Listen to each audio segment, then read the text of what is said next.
The moonless night hangs heavy over the isolated dirt road.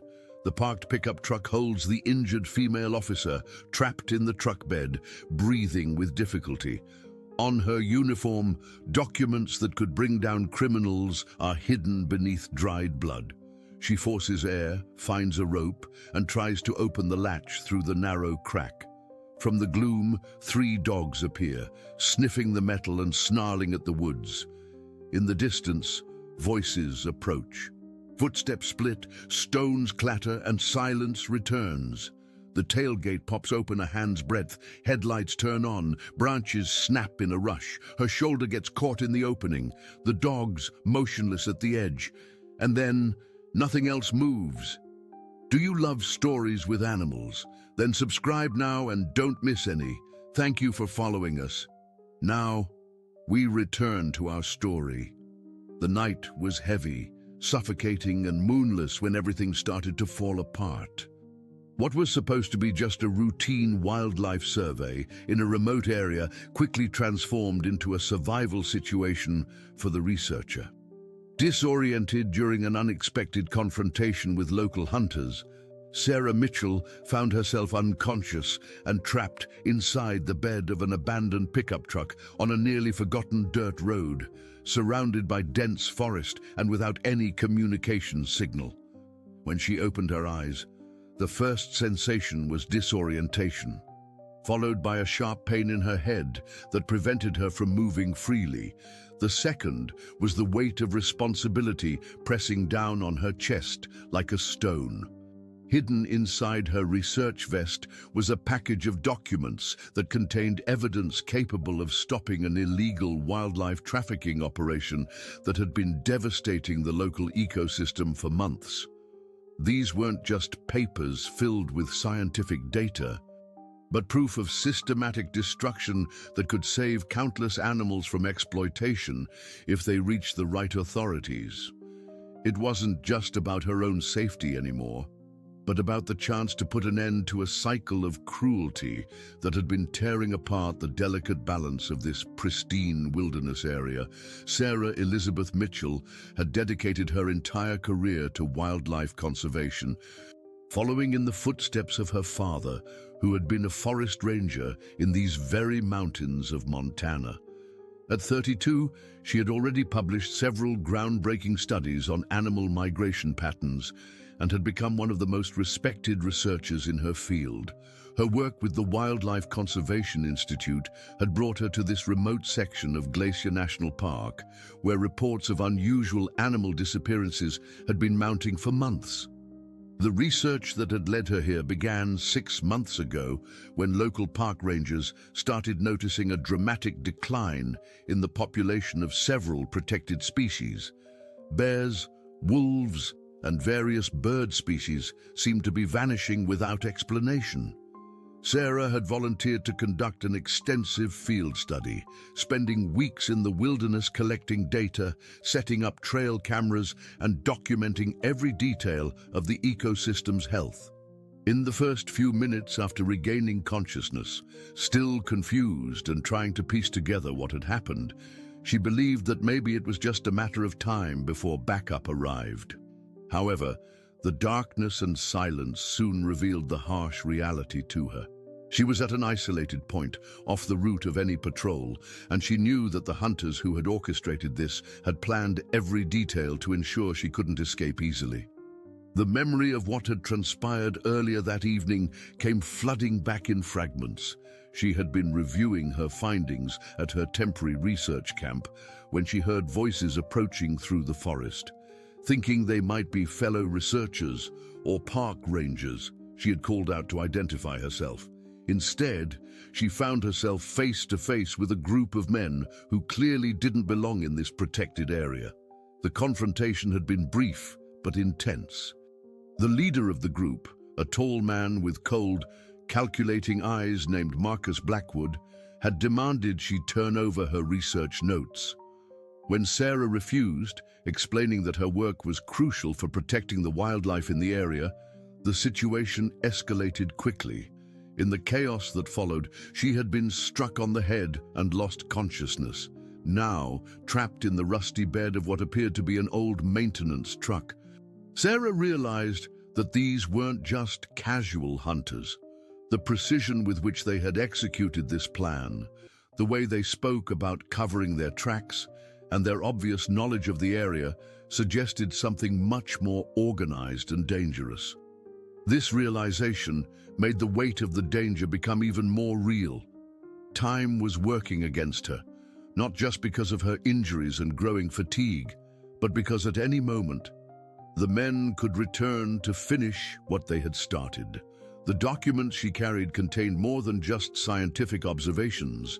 They contained evidence of a systematic operation that was depleting the wildlife population for profit. Sarah had discovered that certain rare species were being captured and sold to private collectors, while others were being eliminated to clear the way for unauthorized hunting expeditions that wealthy clients paid enormous sums to participate in. The evidence she had gathered over months of careful investigation could expose an entire network of people who were treating this sacred wilderness as their personal playground. The truck's metal bed felt cold against her back as she tried to assess her situation more clearly. The tailgate was secured with a heavy chain and padlock, and the sides were too high for her to climb over in her current condition. Her cell phone had no signal this deep in the mountains, and her radio equipment had been confiscated during the confrontation. As she lay there in the oppressive darkness, Sarah could hear the distant sounds of the forest around her. Owls calling to each other across the canopy, the rustle of small creatures moving through the underbrush, and the gentle whisper of wind through the pine trees. These sounds, which had always brought her comfort during her research expeditions, now seemed to emphasize just how alone and vulnerable she was. The first sign that she might not be completely alone came with the sound of distant footsteps, muffled by the forest floor. She forced herself to control her breathing and remain perfectly still, fearing that it might be the hunters returning to check on her condition. The voices she heard confirmed her worst fears. They were indeed the same men, circling around the truck and discussing whether they should eliminate any trace of evidence immediately or simply leave her to succumb to exposure and her injuries. Marcus Blackwood, the leader who had orchestrated this entire situation, was more calculating and cold than the others. His voice carried an authority that made it clear he was accustomed to being in control. Sarah could hear him deciding that it would be better to wait and see what happened naturally. If she simply disappeared in the wilderness, it wouldn't leave any obvious traces that could be traced back to their operation. This decision, which might have seemed less severe than the alternative, actually meant prolonging her ordeal indefinitely. The psychological torture of not knowing when or if they might return was almost worse than facing immediate confrontation. As the voices faded into the distance, Sarah was left alone with her thoughts and the growing realization that her survival would depend entirely on her own resourcefulness and determination. Hours passed slowly, and her body began showing signs of increasing weakness. The injury to her head throbbed with a persistent pain that made it difficult to think clearly, and the cold night air was beginning to seep through her clothing. Just when despair was starting to take hold, a different kind of sound reached her ears. It wasn't human footsteps, but the firm trotting of paws over dried leaves and forest debris. From the pitch-black darkness of the forest emerged 3 dogs, approaching the truck with cautious but determined steps. Sarah, in a state of heightened alertness, didn't know whether they represented danger or potential salvation, but the posture of the animals wasn't hostile. They sniffed around the truck bed, growled softly toward the darkness beyond, and remained close, as if they instinctively understood that this woman was not an enemy, but someone in desperate need of help. This unexpected appearance changed the entire course of the night in ways Sarah could never have imagined. The three dogs were unlike any she had encountered before during her years of fieldwork. The largest appeared to be a mix of German Shepherd and something wilder, with intelligent amber eyes that seemed to assess the situation with remarkable understanding. The second was smaller, possibly a Border Collie mix, with distinctive black and white markings that made it visible even in the dim starlight.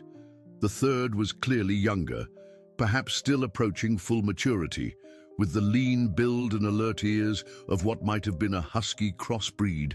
As a wildlife researcher, Sarah had always maintained a respectful distance from domestic animals during her work, understanding that they could disrupt the natural behavior patterns she was trying to study. But these dogs seemed different somehow, as if they existed in a space between the wild and the domestic, perfectly adapted to survival in this harsh mountain environment while still retaining an instinctive connection to humans. The presence of the dogs brought more than just companionship in the midst of abandonment. It represented an unexpected form of resistance against her captors. Sarah watched through a small gap in the truck's tailgate as the animals positioned themselves around the vehicle, their body language suggesting they had appointed themselves as her protectors. When Marcus Blackwood and his associates returned later that evening, they found the dogs stationed in front of the truck, growling low and warning them away from their intended prisoner. The confrontation between the hunters and the dogs created a tense standoff that lasted for nearly an hour. Marcus tried various tactics to drive the animals away, throwing stones and shouting commands, but the dogs held their ground with remarkable determination. Their resistance was not merely territorial, it seemed to be driven by a deeper understanding that the woman in the truck needed their protection. "These damn strays are going to cause us problems," Sarah heard Marcus telling his companions. "We can't risk making too much noise or drawing attention from any park rangers who might be in the area." The other men seemed increasingly agitated by the situation. One of them, a heavy-set man with a gravelly voice, whom the others called Tommy, suggested they should abandon their current plan and move to their backup location deeper in the wilderness. But Marcus was not the type of person who changed course easily once he had committed to a strategy. "Those documents contain information that could shut down our entire operation," Marcus replied with cold determination. "We've invested too much time and money to walk away now because of some wild dogs." Sarah listened to their conversation with growing understanding of just how high the stakes really were. Her research hadn't just stumbled upon casual poaching. She had uncovered evidence of an extensive network that was systematically exploiting the protected wildlife in multiple national parks across the region. The financial implications were enormous, and the environmental damage was potentially irreversible. While observing the standoff through the small opening she could see, Sarah noticed one of the dogs, the Border Collie mix, disappearing into the forest and returning with something in its mouth. It was a thin rope, probably discarded from some camping equipment or maintenance work in the area. The dog deposited this rope within reach of Sarah's outstretched hand, an action that seemed so deliberate and purposeful that it took her breath away. With considerable effort, and despite the pain from her head injury, Sarah managed to use the rope to work at the latch mechanism of the truck's tailgate. The rope wasn't strong enough to break the chain, but it allowed her to create some leverage that loosened the metal fastening, just enough to give her better visibility of her surroundings and slightly more room to maneuver. This small improvement in her situation filled Sarah with a renewed sense of hope that she hadn't felt since waking up in this terrifying predicament. The realization that these remarkable animals were actively working to help her escape gave her the motivation to fight back against the despair that had been threatening to overwhelm her. The response from Marcus and his men was swift and calculated. Recognizing that they couldn't easily intimidate or drive away the dogs through conventional means, they decided to try a different approach. From somewhere in their equipment, they produced what appeared to be meat laced with some kind of sedative, placing it strategically around the truck where the dogs would be likely to find it. This moment brought Sarah a new kind of desperation that was even more intense than her fear for her own safety. If she lost these canine allies, she would also lose what felt like her only chance of surviving this ordeal. The dogs had become more than just unexpected help. They represented hope itself in a situation that had seemed completely hopeless. With the limited voice strength she still possessed, Sarah managed to make soft, clicking sounds and gentle calls that captured the attention of the dogs. Years of working with wildlife had taught her how to communicate with animals through body language and vocal tones, and she drew upon every bit of that experience now. The dogs responded to her warnings, avoiding the poisoned bait and maintaining their protective positions around the truck. Marcus and his associates retreated to a safe distance to observe whether their trap would be successful, but as the hours passed without the desired result, their frustration became increasingly apparent. Sarah could hear them arguing among themselves about the best course of action, with some wanting to abandon the location entirely and others insisting they needed to recover the documents at any cost. "This is taking too long," complained Tommy. "Every hour we spend here increases the risk that someone will notice we're missing from the lodge." The research she was conducting could expose connections that go much higher than just our local operation, Marcus replied. "There are people involved in this who have invested significant political and financial capital. We can't afford to have that information reach the wrong hands." As Sarah listened to these revelations, she began to understand that her research had uncovered something much larger than she had initially realized. The wildlife trafficking operation was apparently connected to influential people who had the power to protect it from legal consequences, at least as long as the evidence remained hidden. The three dogs continued their vigilant watch throughout the night, taking turns to rest while ensuring that at least one of them remained alert at all times. Sarah found herself studying their behavior with the same scientific curiosity that had driven her career, marveling at their apparent coordination and intelligence. They seemed to understand not just that she needed protection, but that the situation required strategy and patience. As dawn began to break over the mountain peaks, casting the first pale light through the forest canopy, Sarah realized that time was becoming both her ally and her enemy. The longer this situation continued, the more likely it became that someone would notice her absence and begin searching for her. But it also meant that Marcus and his associates would become increasingly desperate and potentially more dangerous. The morning light revealed details about her surroundings that had been hidden in the darkness. The truck was parked in what appeared to be an abandoned logging area, with old equipment and debris scattered around the clearing. More importantly, she could see a trail leading away from the clearing that might offer a route of escape if she could somehow get free from the truck bed. The largest of the three dogs, the one with German Shepherd characteristics, seemed to sense her growing awareness of the possibilities around them. It approached the truck with something metallic in its mouth, something that gleamed in the early morning sunlight and immediately captured Sarah's complete attention. The metallic object turned out to be a key that had apparently fallen from one of the hunter's pockets during their earlier confrontation around the truck. While it wasn't the correct key to open the padlock securing the tailgate, it provided Sarah with the tool she needed to improvise a more effective escape plan. Years of fieldwork had taught her to be resourceful with whatever materials were available, and this unexpected gift from her canine ally represented the breakthrough she desperately needed. Working carefully to avoid making noise that might alert her captors, Sarah used the key to manipulate the chain mechanism holding the tailgate closed.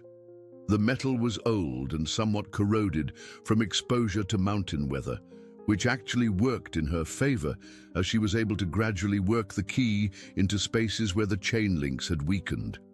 After what felt like hours of patient effort, She finally heard the satisfying click that indicated the latch had given way. The sound of her escape attempt had not gone unnoticed. From their position somewhere in the surrounding forest, Marcus and his associates heard the metallic noise and immediately began moving back toward the truck. Sarah realized she had only moments to complete her escape before they discovered what she was doing and potentially made the situation much worse for both herself and the dogs who had been helping her. The 3 dogs seemed to understand the urgency of the situation with remarkable intuition. As Sarah worked to free herself from the truck bed, they positioned themselves strategically around the clearing to create confusion and delay the approaching men. The largest dog began barking loudly in one direction, drawing attention away from the truck, while the border collie mix started running in wide circles, making noise in multiple locations to suggest there were more animals present than there actually were. This diversion tactic bought Sarah the precious seconds she needed to finally push open the tailgate and climb down from the truck bed. Her legs were unsteady from hours of confinement and the lingering effects of her head injury, but adrenaline and determination gave her the strength to move toward the tree line where the dogs had indicated she should go. The pursuit began immediately. Marcus and his men realized what was happening and started crashing through the forest in her direction, but the dogs had created enough confusion that they weren't entirely certain which direction she had gone. Sarah could hear Marcus shouting orders to his companions, his voice filled with anger and frustration at how the situation had spiraled beyond his control. "She can't have gotten far in her condition," Marcus called out. "Tommy, you circle around to the north trail. Jensen, cover the old logging road. I'll follow the main path toward the river." As Sarah moved through the dense undergrowth, guided by the dogs who seemed to know exactly where they were leading her, she began to understand more about the geography of her situation. They weren't just running randomly through the wilderness. The dogs were taking her along specific routes that offered the best combination of cover and progress toward what she hoped would be safety. The youngest of the 3 dogs stayed closest to Sarah, occasionally looking back to ensure she was keeping up with their pace. Despite her injuries and exhaustion, years of hiking and fieldwork had given her the physical conditioning necessary to maintain movement through challenging terrain. The crisp mountain air filled her lungs and helped clear some of the fog from her head injury, allowing her to think more strategically about her next steps. Behind them, the sounds of pursuit continued, but the thick forest and the dogs' tactical diversions were making it difficult for Marcus and his men to maintain a clear trail. Sarah realized that her chances of escape were improving with each passing minute, but she also knew that eventually she would need to reach some form of civilization or communication to truly ensure her safety. The documents she carried in her research vest felt heavier with each step, not because of their physical weight, but because of the responsibility they represented. The evidence she had gathered over months of careful investigation could potentially save countless animals from exploitation and abuse, but only if she could survive long enough to get it to the appropriate authorities. As they moved deeper into the wilderness, Sarah began to recognize some of the landscape features from her earlier research expeditions in the area. They were heading generally northeast, which would eventually take them toward one of the main hiking trails that connected to the park's visitor center. If she could reach that trail, she would have a much better chance of encountering other hikers or park rangers who could help her. The border collie mix suddenly stopped and looked back toward Sarah with an expression that seemed to communicate urgency. The dog had noticed something that Sarah hadn't yet perceived, and she immediately crouched down among the dense ferns to listen more carefully to the sounds around them. In the distance, she could hear the mechanical noise of an engine, which could mean either rescue or additional danger. The sound grew closer, and Sarah realized it was coming from the direction they had been heading rather than from behind where Marcus and his men were pursuing them.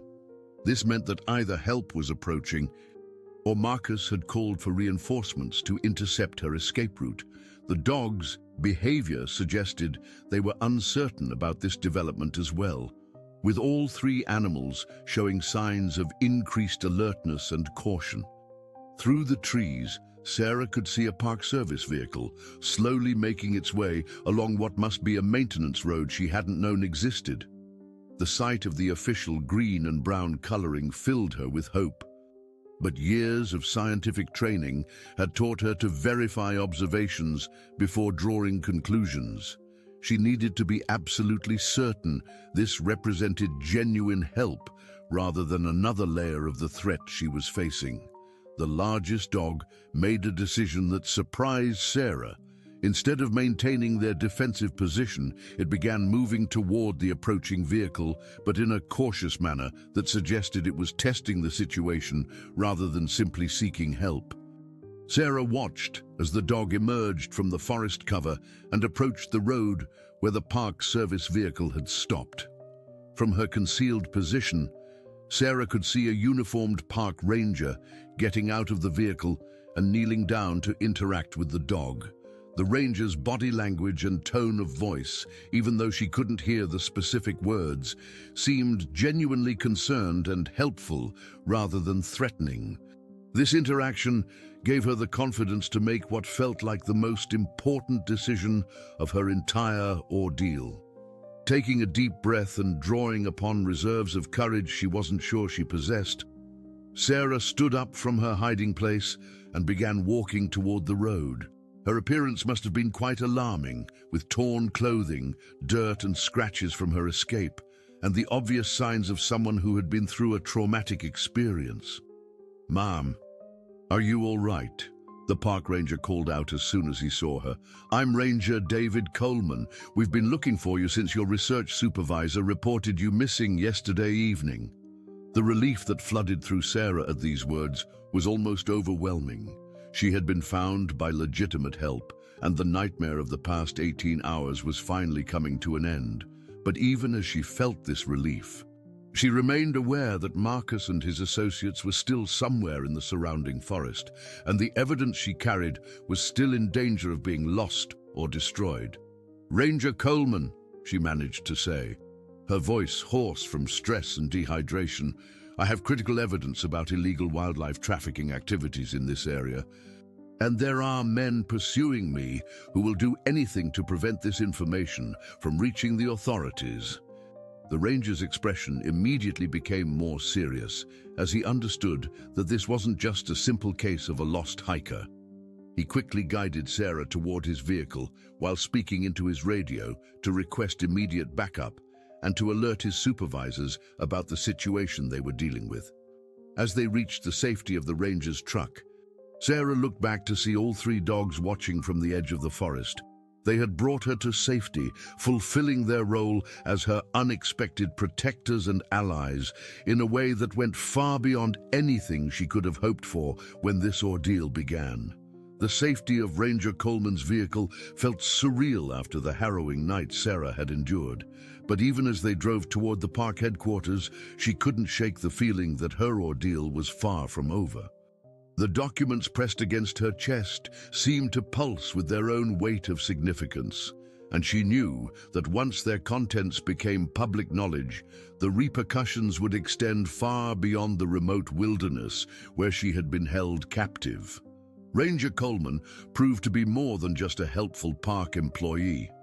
As they drove along the winding mountain roads, he explained that he had been part of a coordinated search effort that began when Dr. Patricia Williams, Sarah's research supervisor, had contacted the park service to report her missing. What had started as a routine missing person case had quickly evolved into something more complex when they discovered signs of unusual activity in the area where Sarah had been conducting her research. "We found your research camp yesterday evening," Coleman explained, his eyes focused on the challenging road ahead. "Someone had gone through your equipment very thoroughly, but they left behind enough evidence to suggest this wasn't a random vandalism incident. The way your materials were searched indicated they were looking for something specific." Sarah felt a chill of realization wash over her. If Marcus and his associates had searched her camp, they might have discovered some of her preliminary research notes. While the most damaging evidence was still safely hidden in her vest, any information they had obtained could help them anticipate her next moves and potentially identify other people who might be involved in exposing their operation. The radio in Coleman's truck crackled with updates from other rangers and law enforcement personnel who were responding to the situation. Sarah learned that they had already identified the abandoned truck where she had been held, and tracking teams were being deployed to locate Marcus and his companions.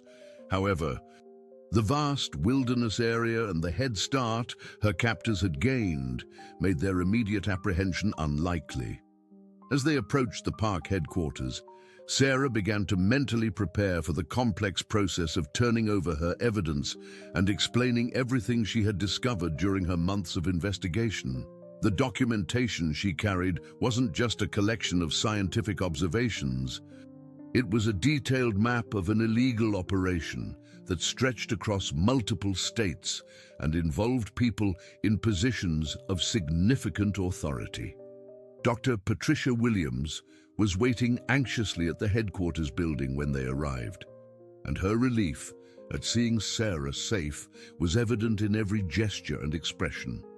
Patricia had been Sarah's mentor since graduate school, and over the years she had become not just a professional colleague, but a trusted friend who understood better than anyone the passion and dedication that drove Sarah's conservation work.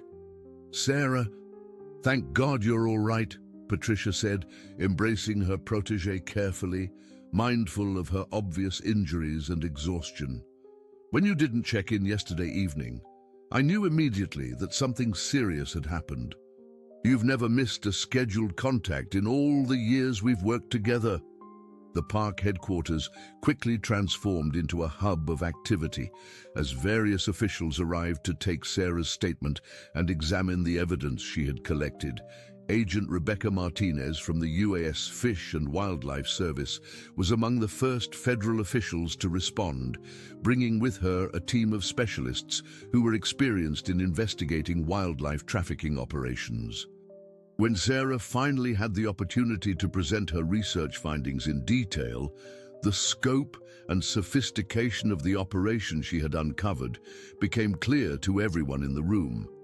The documentation included photographs, GPS coordinates, financial records that had been carelessly discarded, and detailed observations of activities that clearly violated federal wildlife protection laws. "This goes much deeper than typical poaching," Agent Martinez observed as she reviewed the evidence. "The level of organization and the resources being invested suggest connections to markets that extend well beyond the local level. Some of these species are being captured for international collectors who pay enormous sums for rare animals." But it was when Sarah presented the most sensitive portion of her evidence that the true magnitude of the situation became apparent.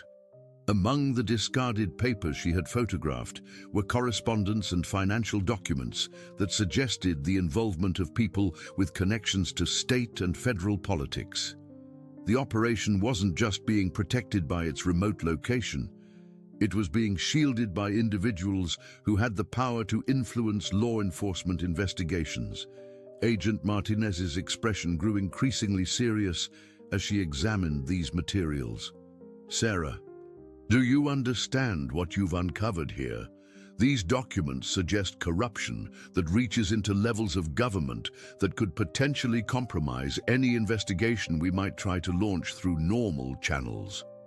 The room fell silent as the implications of this revelation settled over everyone present.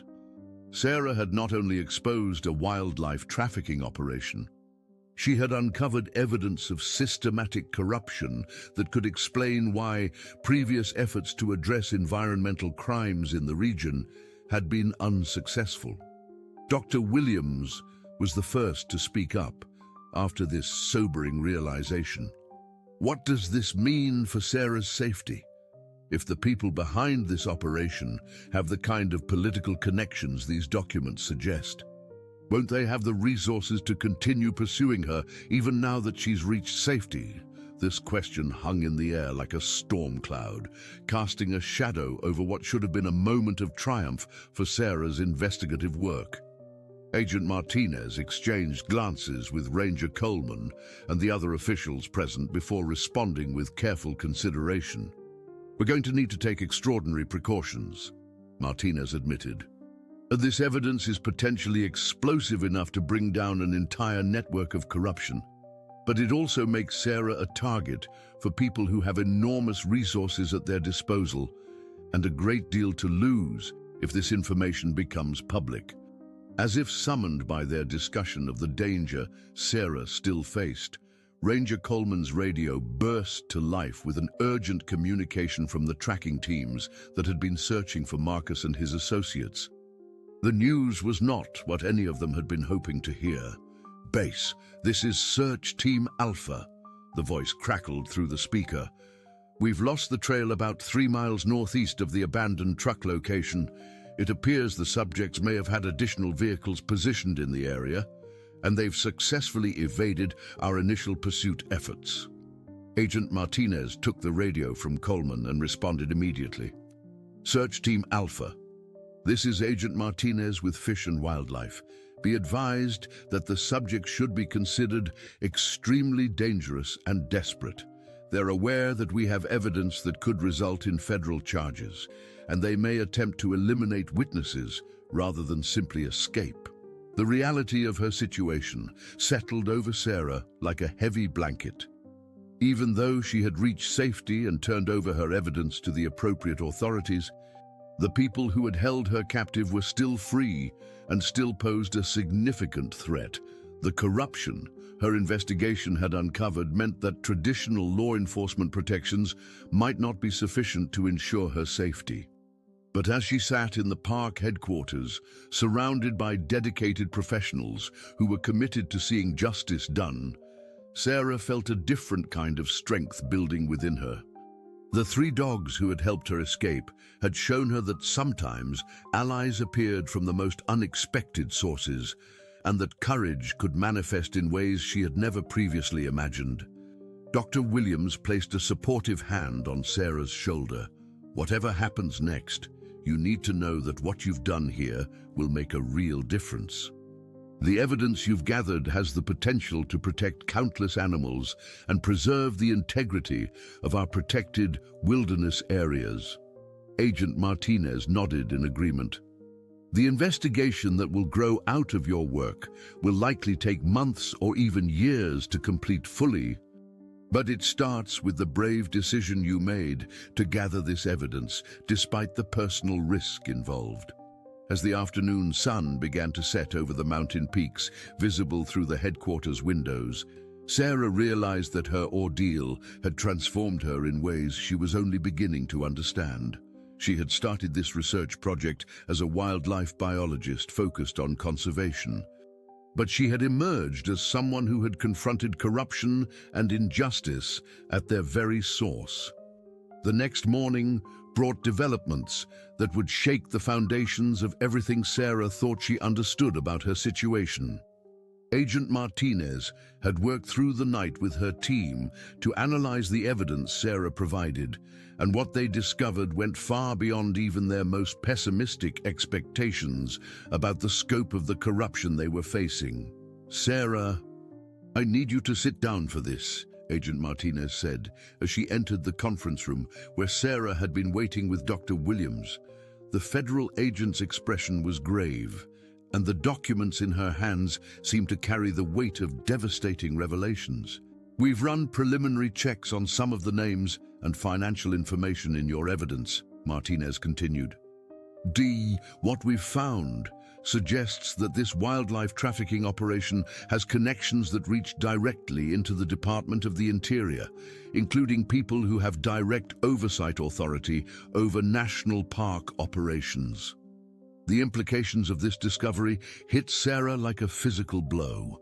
If people within the federal agencies responsible for protecting wildlife were actually involved in exploiting it, then the corruption was far more systematic than anyone had imagined. It also meant that traditional channels for reporting and investigating environmental crimes had been compromised from within.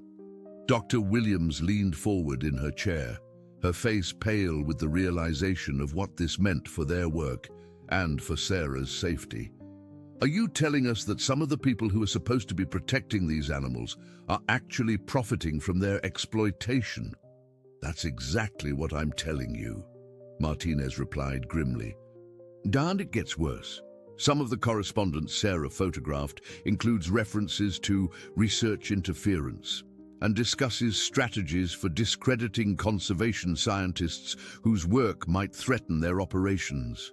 Sarah felt a chill run down her spine as she realized the full implications of this revelation. Her research hadn't just accidentally stumbled upon an illegal operation.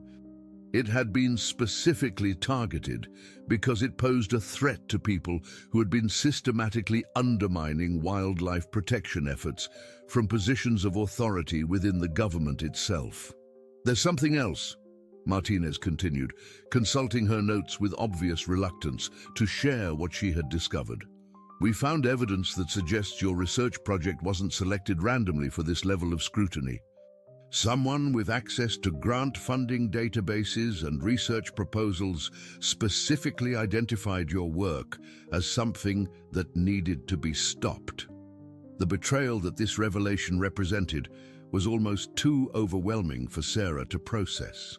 Someone within the academic or government scientific community, someone who had access to confidential research information, had essentially marked her for elimination by corrupt officials who were profiting from wildlife trafficking. Dr. Williams stood up abruptly and walked to the window, her hands clasped tightly behind her back as she processed this information. Patricia, Sarah said quietly, do you think someone at the Institute might be involved in this? The question hung in the air between them, representing a possibility that neither woman wanted to acknowledge, but that they could no longer ignore. The Wildlife Conservation Institute had been their professional home for years, a place where they had believed they were working alongside like-minded individuals who shared their commitment to environmental protection. Before Dr. Williams could respond, Agent Martinez's phone rang with a call that would bring even more disturbing news. As she listened to the voice on the other end, her expression grew increasingly concerned, and she began taking notes rapidly. I understand, Martinez said into the phone. Yes, we'll take appropriate precautions immediately. When she hung up, she turned to Sarah and Dr. Williams with an expression that suggested their situation had just become significantly more dangerous. That was my supervisor at Fish and Wildlife Headquarters in Washington, Martinez explained. They've received information suggesting that there may be an attempt to discredit or suppress the evidence you've provided, Sarah.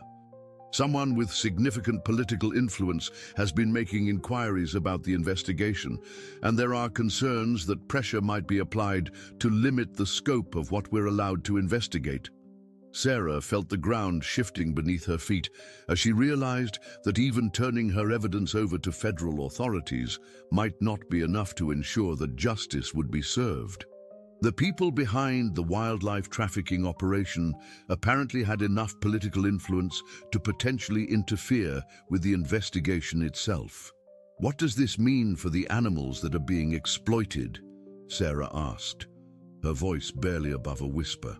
If the investigation gets suppressed, will anything change to protect them?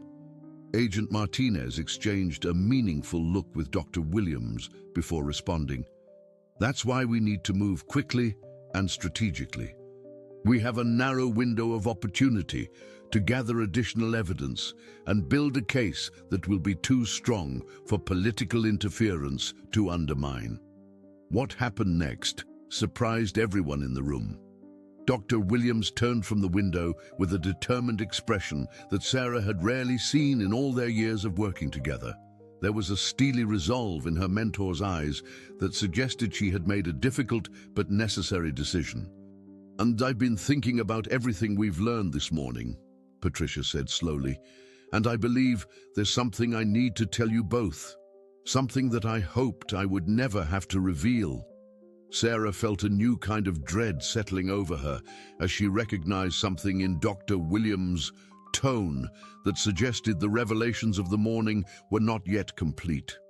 Agent Martinez also seemed to sense that they were about to learn something significant, and she prepared to take notes.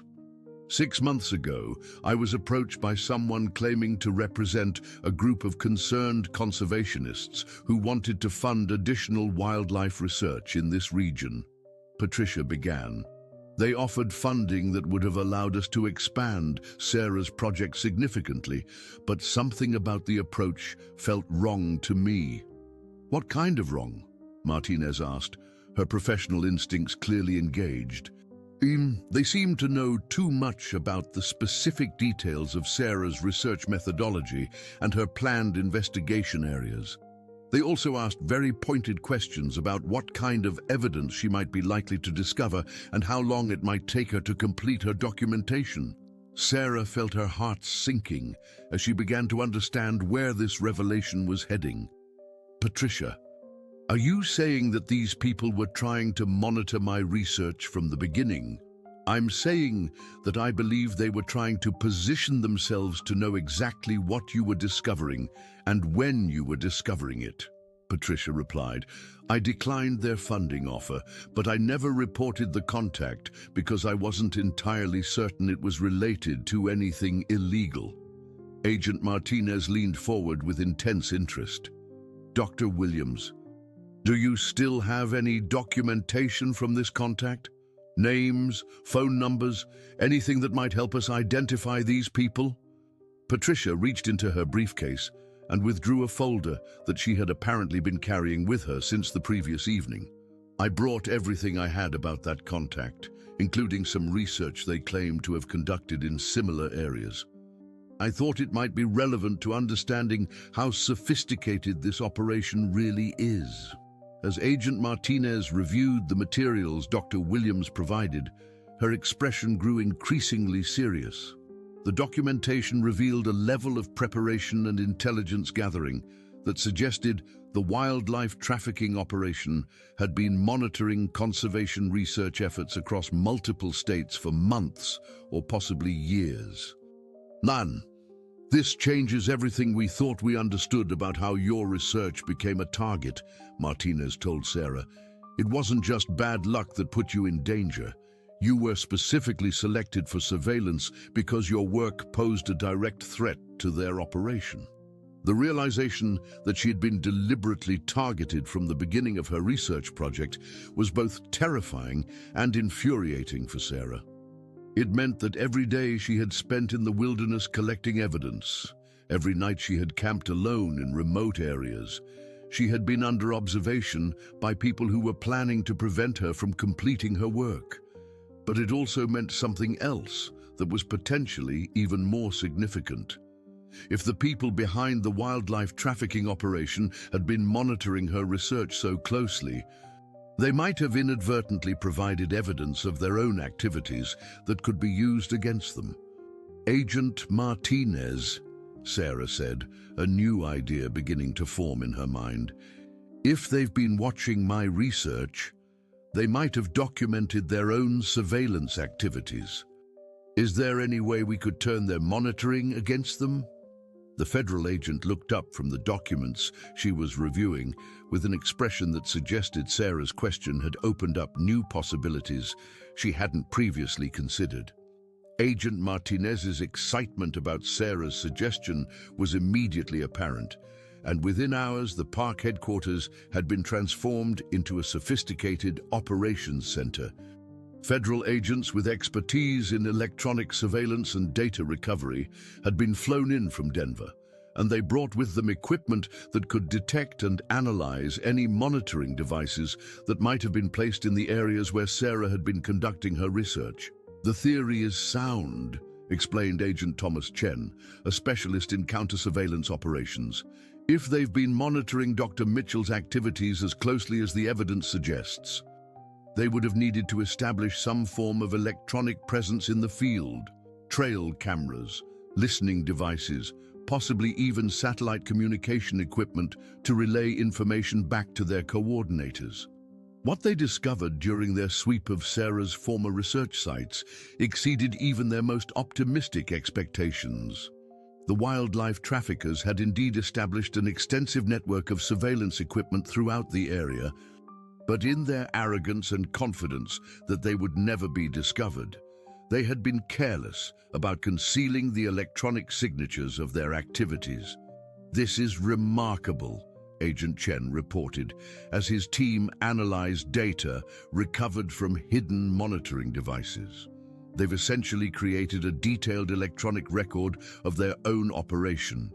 We have audio recordings of planning conversations, GPS coordinates of transfer locations, and even financial discussions about payments to corrupt officials. Sarah felt a mixture of vindication and amazement as she realized that her instincts about being watched had been absolutely correct. Every step of her research had been monitored, but the people doing the monitoring had inadvertently created evidence that would ultimately lead to their own downfall. But the most significant discovery came when Agent Chen's team recovered data from a sophisticated communication device that had been hidden near Sarah's main research camp. The device contained encrypted communications that, once decoded, revealed the true scope of the corruption they were facing. "Dr. Mitchell, you need to see this," Agent Martinez said, calling Sarah over to a computer screen where the decoded messages were being displayed. These communications include specific instructions from someone identified only as the coordinator, who appears to be directing the entire operation from Washington, D.C. Sarah read the messages with growing astonishment. The communications revealed that the wildlife trafficking operation was just one component of a larger scheme involving the systematic exploitation of protected natural resources across multiple states. The profits were being used to fund political campaigns and influence legislation that would further weaken environmental protections. "This goes all the way to Congress," Sarah said, her voice filled with disbelief. "They're using profits from wildlife trafficking to buy political influence that allows them to expand their operations even further." Agent Martinez nodded grimly. "And according to these communications, they've been planning to eliminate any researchers whose work might threaten their activities. You weren't their first target, Sarah, but you were apparently their most significant threat because of the comprehensive nature of your documentation." The revelation that other researchers had been targeted was deeply disturbing, but it also provided Sarah with a new sense of purpose. Her ordeal hadn't been just about her own survival. It had been about protecting the integrity of scientific research and environmental conservation more broadly. Dr. Williams, who had been quietly reviewing the communications data, suddenly looked up with an expression of recognition that immediately captured everyone's attention. "I know who the coordinator is," she said quietly. "I've seen this writing style and these specific technical terms before." The room fell silent as everyone waited for her to continue. Sarah could see that her mentor was struggling with the personal implications of what she was about to reveal. "The coordinator is Dr. Robert Hartwell," Patricia said, her voice barely above a whisper. "He was my predecessor as director of the Wildlife Conservation Institute, and he still serves on our board of directors. He has access to all our research proposals and funding decisions." The betrayal that this revelation represented was almost too devastating for Sarah to process. Dr. Hartwell had been a respected figure in their field for decades, someone whose published research had inspired her own career in wildlife conservation. The idea that he had been systematically undermining the very work he pretended to support was almost incomprehensible. How long has he been involved in this? Agent Martinez asked, recognizing the significance of having identified the operation's leadership. Dr. Williams consulted her notes and cross-referenced them with the communication timestamps. Based on these messages, it appears he's been coordinating wildlife trafficking activities for at least 3 years, possibly longer. He's been using his position at the Institute to identify research projects that might threaten their operations, and then either funding them to control their findings or targeting the researchers for elimination. Sarah felt a surge of anger that was more intense than anything she had experienced during her entire ordeal.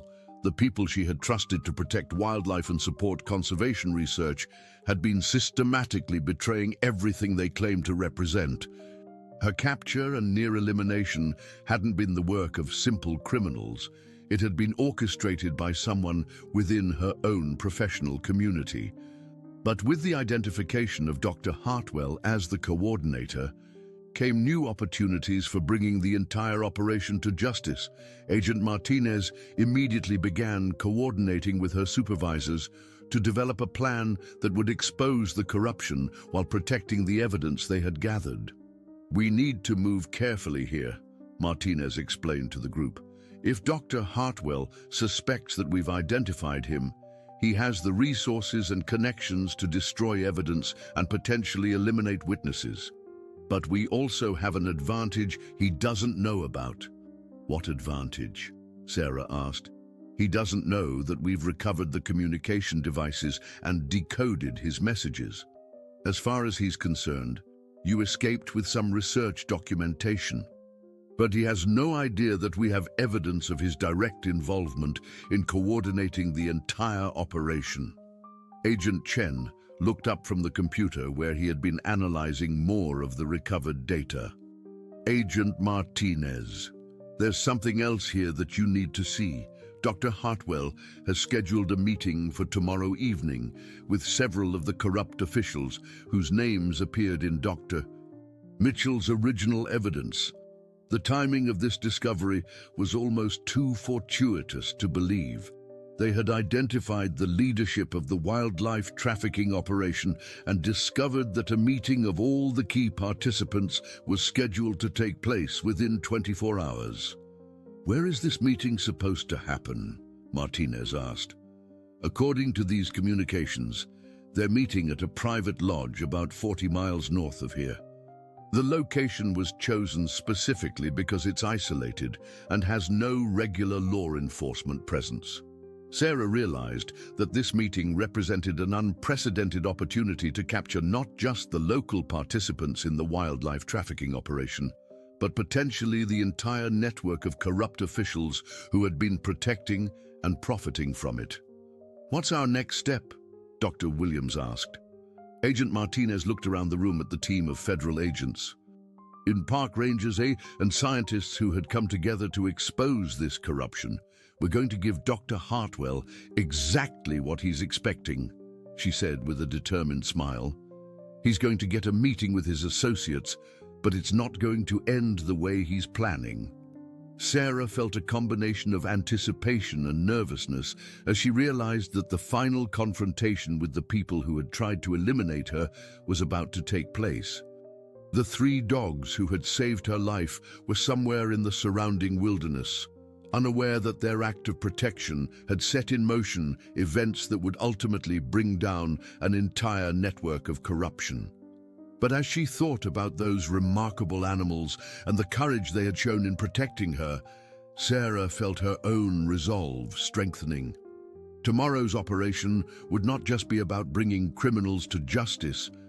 It would be about protecting the wildlife and wilderness areas that had been exploited by people who were supposed to be their guardians. The stage was set for a final confrontation that would determine whether corruption or conservation would prevail in this remote corner of the Montana wilderness. The operation to apprehend Dr. Hartwell and his network of corrupt associates required coordination between multiple federal agencies and represented the largest wildlife trafficking investigation in the region's history.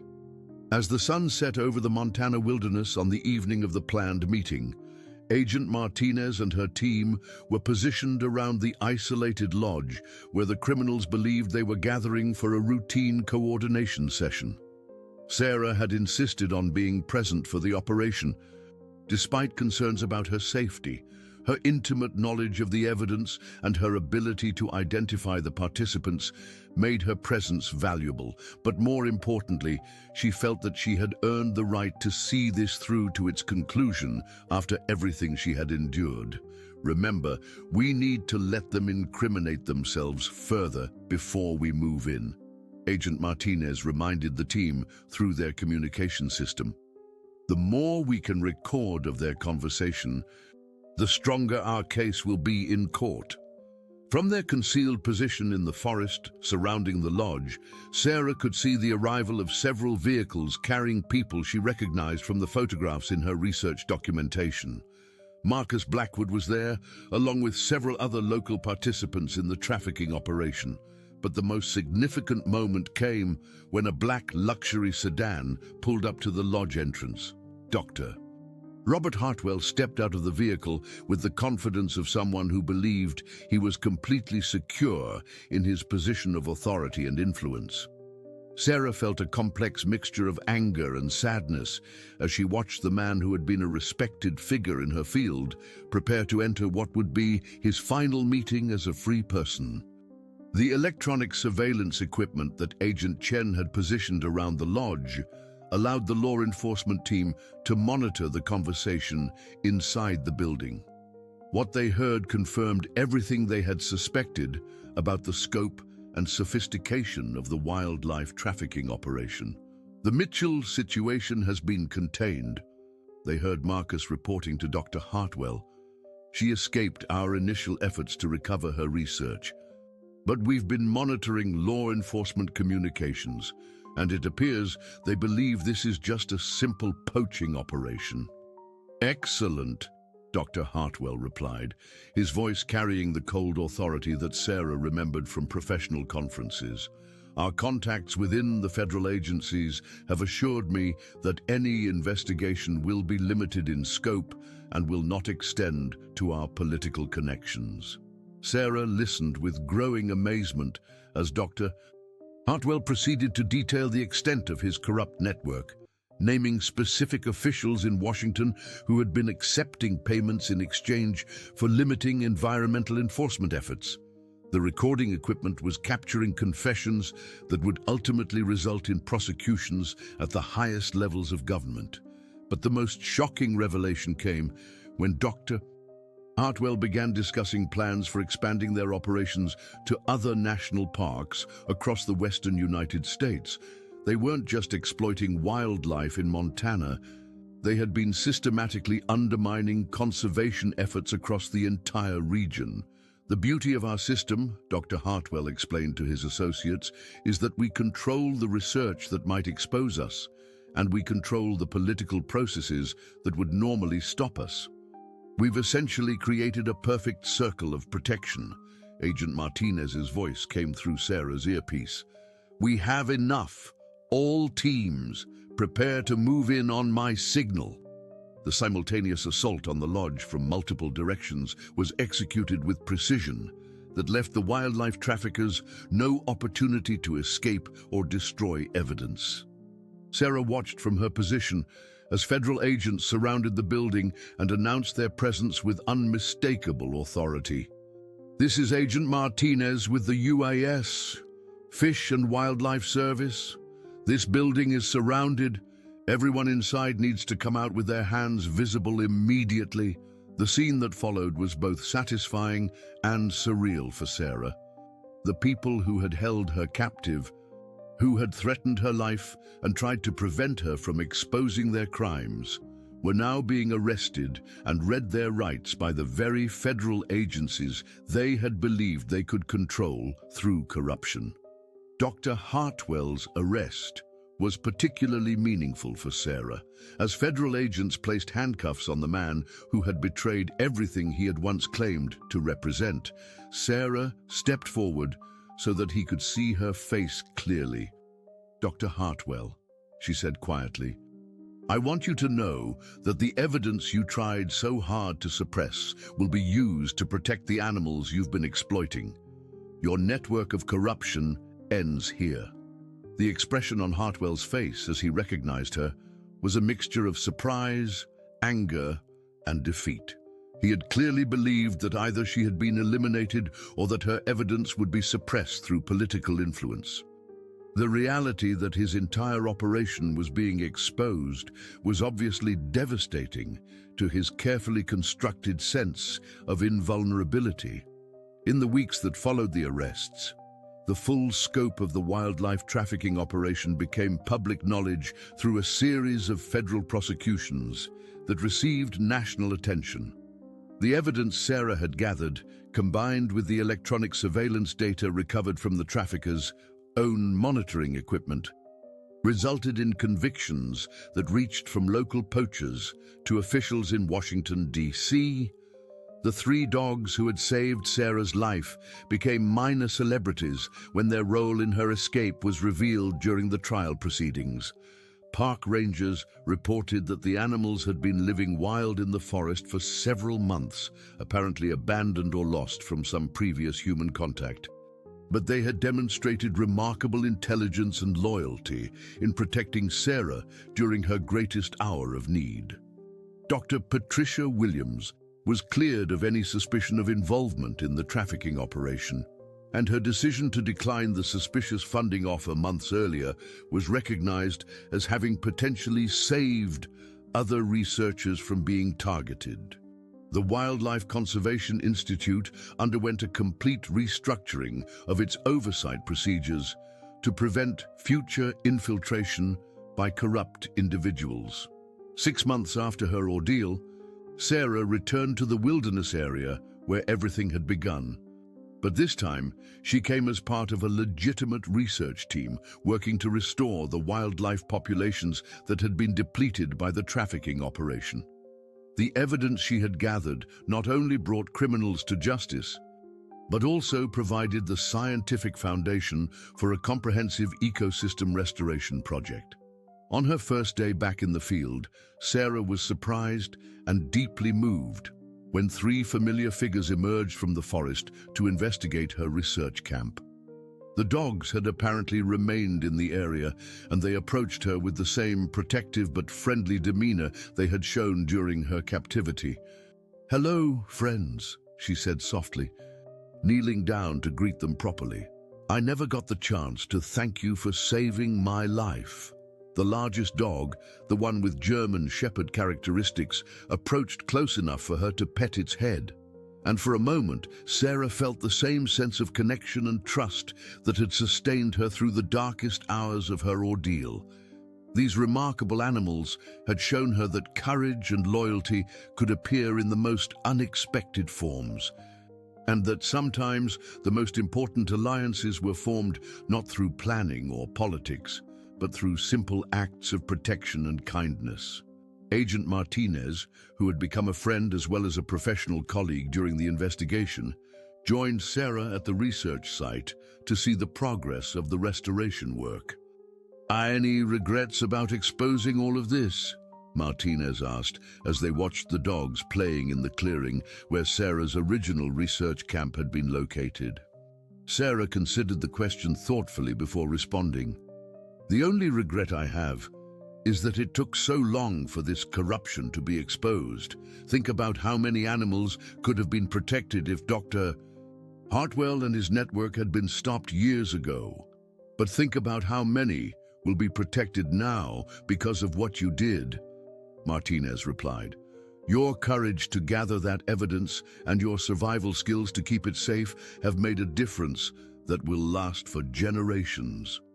As the sun set over the wilderness that had been both the scene of her greatest danger and her most significant professional triumph, Sarah felt a deep sense of satisfaction in knowing that her work would continue to protect the animals and ecosystems she loved. The corruption that had seemed so powerful and untouchable had ultimately been defeated by simple determination, scientific rigor, and the unexpected assistance of 3 loyal dogs who understood that some things are worth protecting.